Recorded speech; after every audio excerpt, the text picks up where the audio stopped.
407, thank you so much for calling in. Hello. How you doing? Hi. Hi. This is Meka from Meka Nism. Thank you so much for calling, Meka. Have you had a great day today? I've had an amazing day. Absolutely. Thank you. Very welcome. How about you? You've been having awesome callers and awesome music. You must be having an amazing day. The amazing night as well. It's a privilege. It really is rewarding. Me and Brian are both actually retired frontmen from our own different bands here in Lakeland.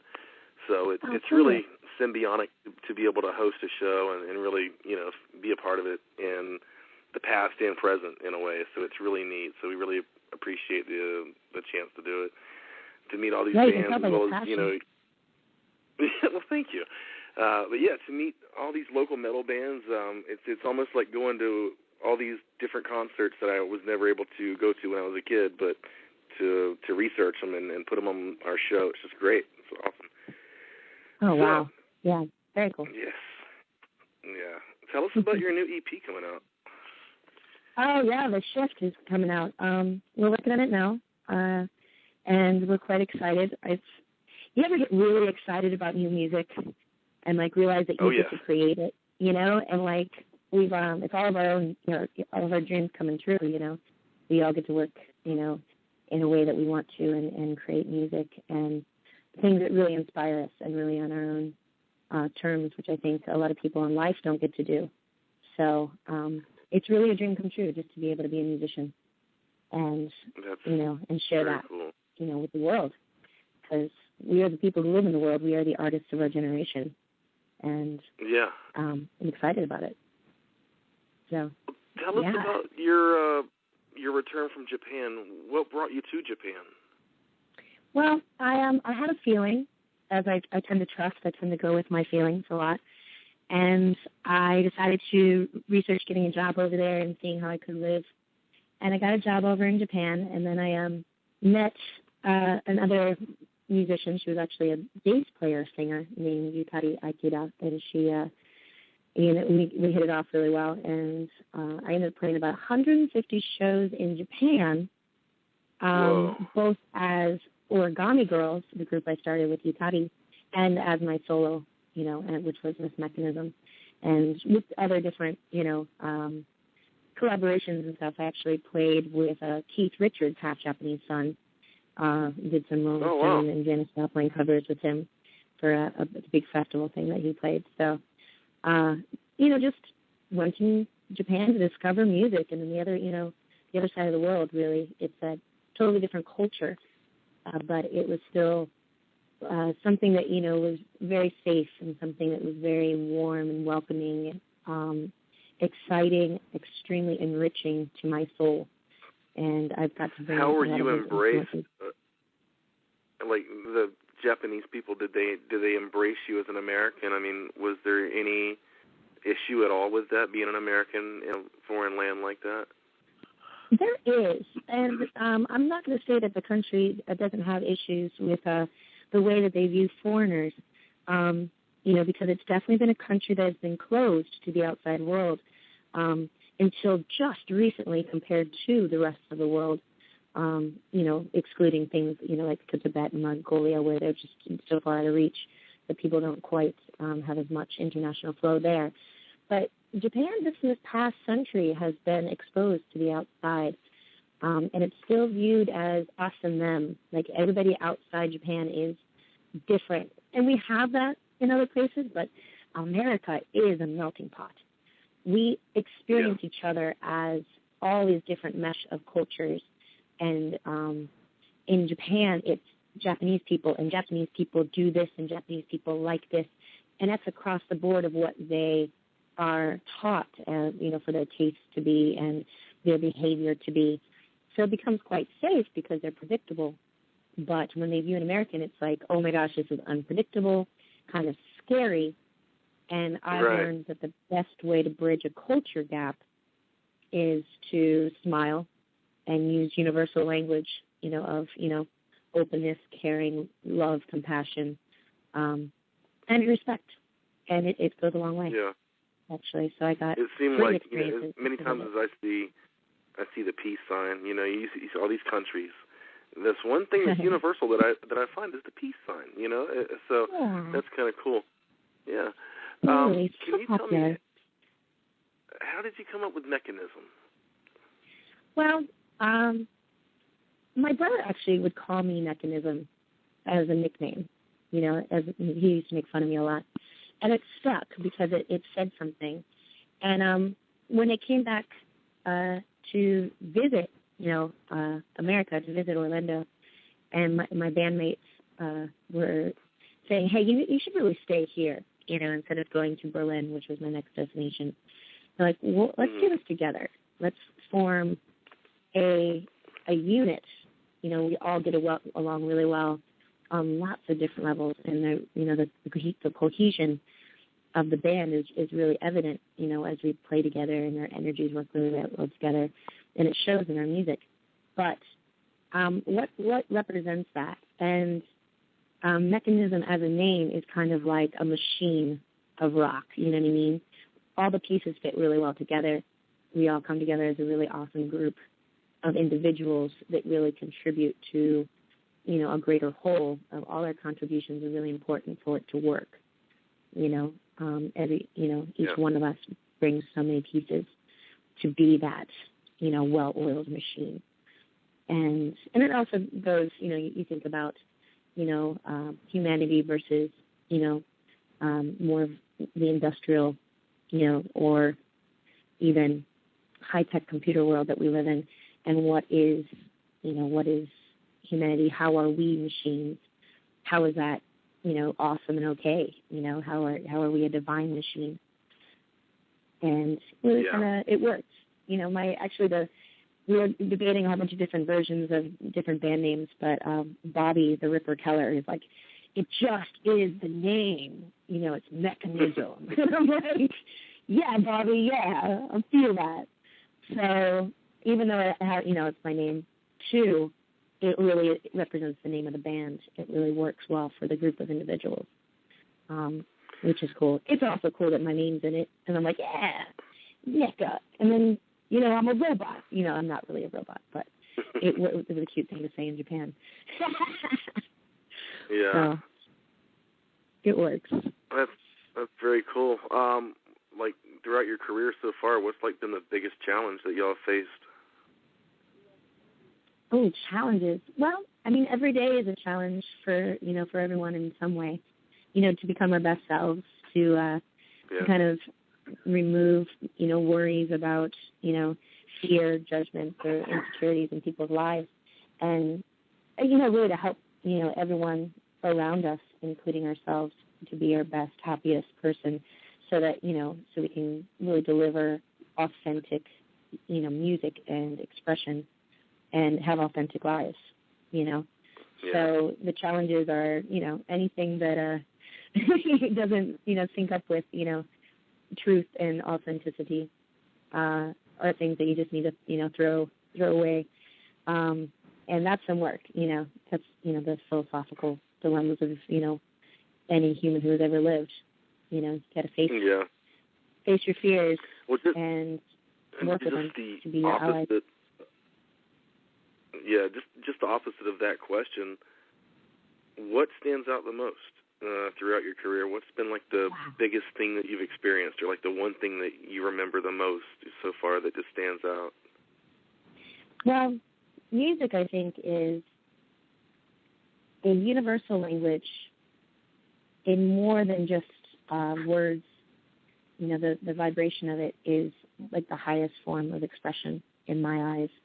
So just being able to play music, to be a part of that vibration every time, every band practice, any moment of musical expression is ultimately success. And to be able to have experienced places like Japan and make beautiful connections with people in Japan or in America, every show, every encounter with people, there's a connection built, you know what I mean? And it's awesome. You know, it's so worth it. It's so worth any sacrifice to really, be your own dream come true, to really live out your true passions, because it affects everyone around you, because it empowers people to do what they most love. So playing music is absolutely rewarding, and I love it. And it's fun, and it's fun, because my band is they're all my best friends, and we really have a good time. I mean, we're hardworking, but boy, do we enjoy it, and you can tell. Yeah. When we all get in the same room, we just love it, and we get so pumped. We'll start screaming every time we play a song, and screaming, yeah, this is awesome. Now, how long have you been playing now? Well, I came back from Japan in 2010, but right before I moved to Japan, I had been playing with these guys before I moved to Japan too, and we've been friends for years. Okay. And so me coming back from Japan, and we put the band together as just for a few shows, just where I was temporarily out here, and it just felt so right. I mean, I was really traveling to Japan and traveling the whole world to find my perfect band, and just realized it was, in Orlando, all along. And those are my musical soulmates. We all, can vibe out and, create something really special. I mean, all in our own right, we all very different. But when we come together, we really create something unique and something that we really feel passionate about. So it's exciting. So, yeah, we just kindred spirits of music. And I got back, and they're like, hey, Meka, stay. Let's do this together. I'm like, all right, I'm in. Let's do this. I want to travel the world with a group of people that I love and enjoy being around and can really collaborate well with. So, let's do this together. So, yeah, it's working out well. We're here in Lakeland. Florida, where we base everything out of, which is one of the coolest things, because we can really scan the Tampa and Orlando area and attend concerts and get all this amazing music, and that's how I found you. I showed as well, just subsequently to that you're playing a show in Winter Park in just a couple of days on Saturday. Have you played the Haven Lounge before? Yes, definitely. It's a great place. And we'll be playing with some amazing Orlando bands and an amazing Atlanta band. Bones is coming down from Atlanta. So it's going to be a great show, Saturday at the Haven. It's going to be awesome. Yeah. Everybody in your band, you all. Yeah. Are y'all all Florida-based people? Did y'all all grow up here in Florida? No, actually, the guys are from Ohio. Wow. Album. Even Bobby has roots in Ohio. And, for one reason or other, we all got called to be here in Orlando by whatever, energies inside of us that leads us, and we all, linked up and connected here, which is awesome. It's a great place, Orlando. Lots of amazing things going on right now. I'm sure that's, the same things happening in Lakeland. The communities are really, really coming together. The art scenes, everything's really developing in a really nice way. I think. Yes, I believe so too. I think that it'll be I think Lakeland and Tampa and Orlando is probably going to be like the trifecta as soon as Lakeland grows up just a little bit more. But yeah, we're blowing up here in Lakeland. It's just getting huge. This commerce and the metal world and everything. It's great. Nice. Yeah, it's pretty cool. All right, let me go ahead and get this lineup ready. All right, I got Bedlam. Ready on the queue for tonight.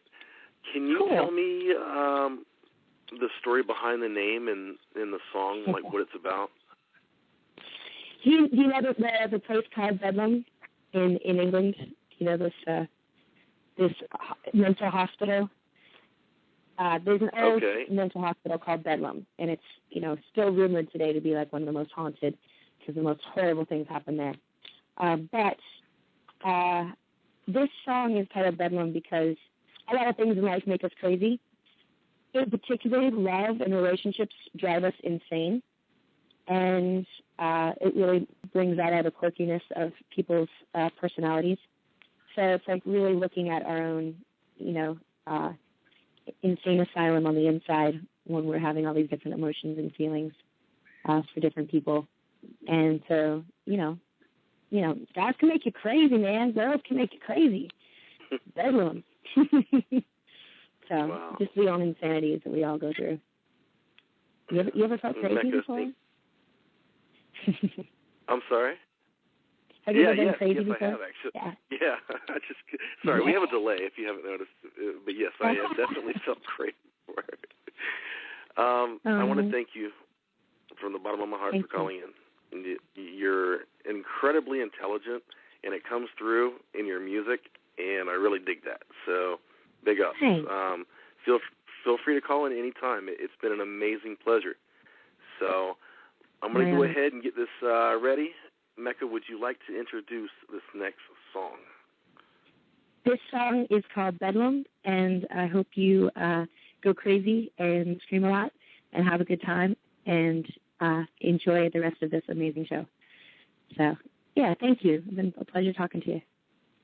You too as well. Here we go with Bedlam. Thank you.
that was pretty damn epic, I would say.